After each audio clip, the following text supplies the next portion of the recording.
হাসিনা আন্তর্জাতিকভাবে স্বীকৃত খুনি। কেননা জাতিসংঘের মানবাধিকার সংগঠন হাসিনাকে বলছে তুমি কোন পুলিশের লোককে হত্যা করেছ, ইনডাইরেক্ট ডাইরেক্ট অর্ডার। এরা মনে করতেছে যে আমরা এমন একটা দেশ খুলে তৈরি করে দিয়ে গেছি যে দেশের পুলিশকে ধ্বংস করছি, যে দেশের কোর্টকে ধ্বংস করছি, যে দেশের প্রশাসনকে ধ্বংস করছি। এখন ইউনূস সরকার এটাকে ঠিক করতে গিয়ে বেগ পাবে, অরাজকতা সৃষ্টি হবে, এনআরকি সৃষ্টি হবে, বদকালকে সৃষ্টি হবে।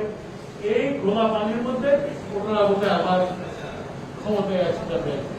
সেই জন্য আমি বললাম আজকে কম বলে বসে ভালো চিন্তা করতেছে না, কম বলে বসে ওটা আমার কি করা যাবে হেরে দিতে, এটা দেয়া যায়। এবং আমি আমার উকিল ভাইদের অনুরোধ করব,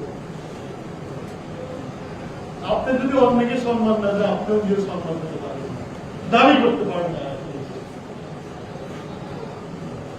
তারা কেমন সম্মান দিল তারা ছাড়া আইনগত ভাবে আপনারা এদের মামলা যখন এখানে আসে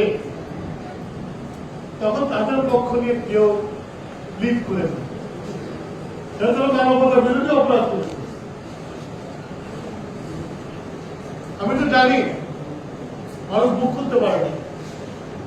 আপনাদের এই পিপি মানুষ বিপদে পড়ে টিভির কাছে যায়,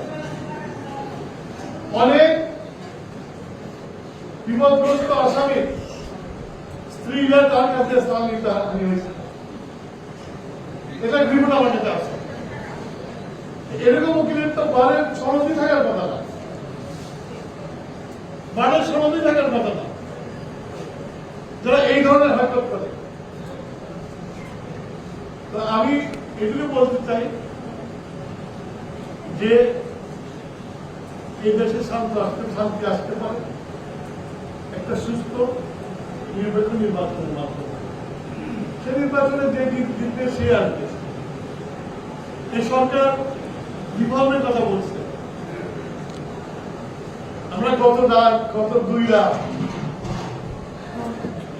একটা পর্যন্ত এই রিফর্মের নিয়ে বিএনপি কি দাঁড়াবে, বিএনপি কি রেজলিউশন চায়, তারা যা প্রস্তাব দিচ্ছে তার যে আমরা যেটা সাথে একই করতেছি সেটা আলোচনা করি।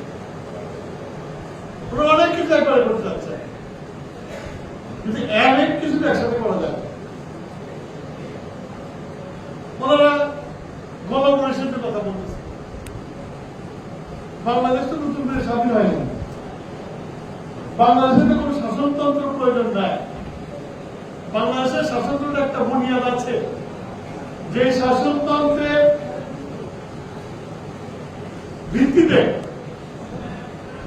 ল অফ নেসেসিটির জন্য সুপ্রিম কোর্টের চিফ জাস্টিসের মতামত দিয়ে ইউনূসের শপথ গ্রহণ করেছে।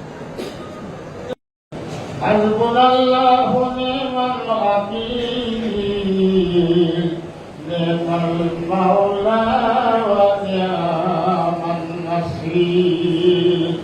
রব্বুল আলামিন ইফতারের পূর্ব মুহূর্তে ইফতার সামনে রেখে আমরা আল্লাহ আপনার সহনশীল দরবারে হাত তুলেছি। রব্বুল আলামিন আমরা যারা